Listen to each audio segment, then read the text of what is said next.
Why your comfort zone is killing your dreams. Uncomfortable truths revealed today. If you're new to the channel, I go by the name of ED. For all you smart and intelligent folks out there, that just simply means Ed. I have an 8-point framework where today my goal, my challenge is to unpack today's topic, which is entitled The Bold Project Manager, the surprising power of embracing discomfort. You mind if I share a quick quote with you? This quote is entitled by Robert Collier. Be sure to visualize what you want. The law works both ways. If you visualize your worries and your fears, you will make them real. Control your thoughts and you will control your circumstances. Ooh, that's really good. I want to say that one more time, family, just for everybody out there. Be sure to visualize only what you want. The law works both ways. If you visualize your worries and your fears, you will make them real. Control your thoughts and you will control your circumstances. Robert Collier. Point number one, misinterpretation of discomfort. See, family, I wanted to start off with that because I do believe sometimes we misinterpret what discomfort looks like. I am not talking about you're working in a toxic environment and it's discomfort and you're thinking, oh, I'm going to stay here and because I really believe in. I was watching ED's show and he was talking about how you need to be find being uncomfortable. No, no, no, no, no, no. That's not what we're talking about here. See, that's a misinterpretation or that's a misrepresentation of being discomfort. Discomfort means is you said that, hey, I want to go and do X. And now you want to go do X. Now it's going to stretch you. It's going to make you uncomfortable. I'll give you an example, a more clear example. You said that, hey, I want to create a blog and I'm going to write in that blog once a week and I'm going to post it basically once a week. Now it's you have a discomfort because one, you've never created or posted a blog. Number two, you've told yourself stories that you're not a good writer. And number three, well, you can keep going down the list and naming all the reasons why you haven't started that blog. See, this is the discomfort. The discomfort is saying that you've made a decision, you want to go after something instead of going through the trial of like a little baby, getting up and falling down to learn how to walk. You'll rather just go ahead and crawl through it and look for shortcuts. Okay, you don't like that one. How about this one, family? What I'm basically saying is discomfort, meaning and embracing discomfort is saying that I'm willing to stretch myself for something that I said that I wanted. In order for me to do that, I know I'm going to have to go through something to get there. Okay, I hope you like that one, fam. That sounds good. Anyway, first of all, I want to thank you guys for watching. Click on the. Hope you hit the like button. Subscribe if you haven't subscribed already. I don't know. I'm looking at the numbers. It's kind of looking kind of funny to me. And by the way, it really means the world to us. So please share this episode out with future or present project managers. Let's get into the rest of the show. Point number two: comfort from recovery and discomfort for growth. Okay, let's unpack. There's a dual statement there. So, comfort for recovery. That basically means that, hey, I've really been pushing myself. I've really been working hard at the thing that I said I wanted to achieve. Let's say, for instance, you said I wanted to lose weight. And so every day you said, okay, for 5 days or 3 days out the week, I'm going to work out. Okay, now on the weekend, that is my recovery period. Take advantage of the recovery period. The discomfort from the growth is basically saying, hey, how do I challenge myself and push myself again with the thought in mind that I understand I am on a journey and that I'm not so focused on the destination that I overdo it to a point where I just don't want to do it at all. Okay, let me explain that, family, because maybe if I be more transparent, it'll help you out a little bit. I remember when I said, "Oh yeah, I wanted to start back up working out again," and I was like, "All right, I'm gonna work out 6 days a week." I didn't make the first week, didn't make the second week. I was like, "Wait a minute, let me pivot and find out what's going on here." So let me just start small, and I started at, "All right, My goal is to at least work out 3 days out of the 7 days. I don't care which day, but that is the goal. See what it is, sometimes we get caught up in the dogma of, all right, we need to work out Monday, Wednesday, and Friday. No, your goal is 3 days. The outcome is 3 days. The outcome is really, actually, the outcome is losing weight. So if the outcome is losing weight and you've already made a promise to yourself, you're going to work out 3 days. It doesn't have to be Monday, Wednesday, and Friday. You can go Monday, Tuesday, and Wednesday. Point being, family, is you're going to find discomfort in that growth, because either way you look at it, if you worked out more than you've worked out before, you're going to find some discomfort. You're going to find some soreness. You're going to be like, ooh, man, my legs or my arms or whatever that thing is that you're working out on that you said that you wanted to prove. Let's move on to point number 3. Group growth. Listen, I understand that you can go ahead and do it all by yourself. I understand that if you move forward and do it in an individual aspect and don't tell anybody about what you're doing, I get that too.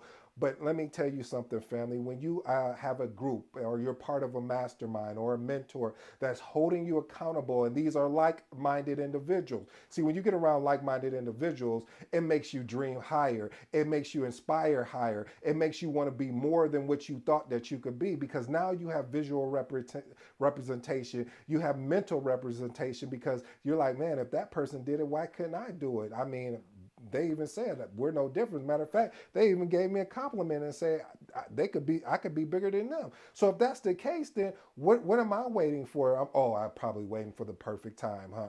So to have the discomfort, family, is being able to get with a group of like-minded people, getting in a mastermind or mentorship. You always hear me talking about mentorship, and I always talk about paid mentorship versus not paid. And the only reason why I say that is because there are some people that what in free mentorship, they don't really leverage it the way that it should. But when money is being pulled out your pocket, you're gonna pay attention to what you're paying for. Let's move on to point number 4: the one size fit all growth approach. Listen, all I remember when I was trying to figure out my growth approach, and it's constantly adjusting. Sometimes I'll be, maybe 6 months I'm really focused in on being able to, let's say I wanted to read 40 pages a day, or then I may say, okay, now I need to reduce that down to three.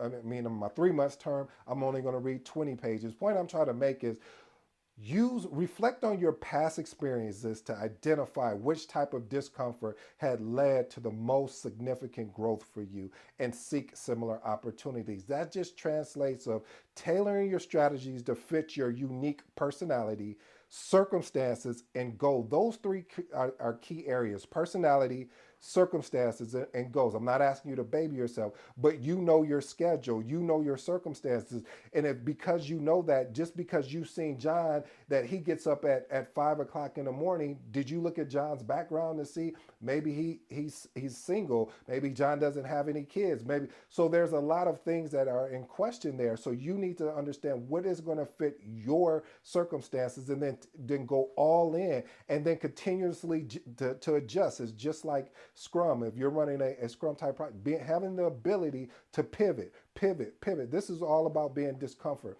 Point number 5: embracing vulnerability. Listen, being able to open up about personal challenges with someone close to you and to discuss your feelings and fear is going to mean the world, especially if you can connect with someone or a group of people that you could trust, that allow you that safe place. That safe place is going to be important, because they're going to push you to say, yes, you can do it. I understand what happened to you, but that's just temporary. Don't allow a temporary situation to be a permanent thought or decision. You have to keep moving forward. You have to keep believing forward. And the only way to do that is to be around like-minded people. I keep saying that over and over again. Hopefully by the end of this video, you'll get tired of me saying it and say, well, I need to be around like-minded people. So I'll give you a little special shout out for this one. There's a group we have. It's called the Project Manager, the Magnetic Project Manager. Basically, this group are for like-minded individuals that want to practice the 3 Ps: pragmatic around basically having the ability to practice real life project management, personal development. We understand that it's a 1% growth, meaning 1% each day. I want to get better. How do I get better? What are the things I need to cut out? What are the things I need to bring in my life? And then the final and last thing, which you're probably here for, is project management. So again, family, want to ensure that we follow these 3 Ps. All right, let's move on to point number six. Point number six, building resilience. Listen, through being uncomfortable, you're gonna start developing a personal mantra for beating resilience. You're gonna start looking at resilience and you're gonna start laughing like,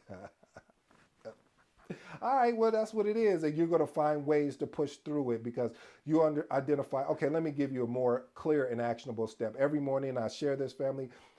When I wake up, the first thing I want to do is put on some personal development, some type of motivation to get me going. Now, understand this, because I'm listening to the motivation, that doesn't mean my circumstances are going to change overnight. But I have a choice. Oh, excuse me. I have a decision. Either I can keep focused on the negative aspects or I can focus on the positive things of life. It's easier to focus on the negatives because they're right there. The positives, it takes more time. It takes more brain power to really believe that it's possible. It takes more opportunity to believe that it's possible. What I mean by opportunity, opportunity in yourself, opportunity that you know, not think that things can turn around. So I do that because it gets me going. And does it mean that I need that every morning? It depends. It depends on what I talked about on the earlier. You need to know your circumstances. What are you walking into every morning as far as the challenges you're facing? Why not get yourself ready for the challenges you may be going up against? So let's move on. Point number seven, learning opportunities versus setbacks. Being able to write down your failures and list out what it taught you as far as being resilient and the strategies and how you've grown from this is going to be one of those key aspects for your growth as a person. And I understand being in a very uncomfortable situation. This is uncomfortable, but after a while it became comfortable. And the reason why is I had to make a decision. Do I want to get in front of the camera and understand that what comes with this is people will judge you, people will troll you, people will make comments. You like, hey, I'm giving away free content. I'm just here to over deliver, and you're judging me. So you go through these type of things, but if it I wouldn't have it any other way because this gives me an opportunity to grow. So again, family, be able to understand the learning opportunity versus the setback, because I hate to sound really cliche, but we understand the setback is for a setup. It's again, what lenses are you putting on when you're looking at what you're dealing with? Point number eight, improve your adaptability. Listen, having the ability to change your daily routine each week to keep your adaptability skills sharp. Reason why I recommend that is because you never know how, like, what may come up, and you having the ability to be adaptable. Like, yes, you have a routine, yes, you have a framework, but if someone challenges that framework or something happens with your routine, where how can you bounce back? How will you not just all of a sudden, like, yes, I get up every morning and I need to have that, like I talked about the motivation, but what if I can't listen to that motivation in the morning? How do I respond? And some days, so this is really kind of a message to myself in a sense of saying, uh, how would I break that? Here's my response. How I would break that if that happened to me and I couldn't listen to my motivation in the morning, I would find another time where I can knock in and listen to it. Doesn't mean just because I missed it in the morning, that doesn't mean there's not an opportunity. So again, having that ability to be adaptable is definitely a key. Here's my bonus for you today. So if you stuck around, I appreciate you sticking around. Redefining success. Listen, you need to write down a personal definition of what success looks like to you that includes elements beyond conventional achievements such as resilience, adaptability, and continuous learning. Listen, you know what success looks like to you. You know what you've envisioned or what you like success is. So it's good to model other people, but the people that you model, that may not be the success that you are after. There may be something different. So find out what that success is for you and go about it very bold and be strong about it and have the courage to be discomfortable for a temporary moment while you're chasing your goal. Until next time, this has been your boy AD, and I'm out.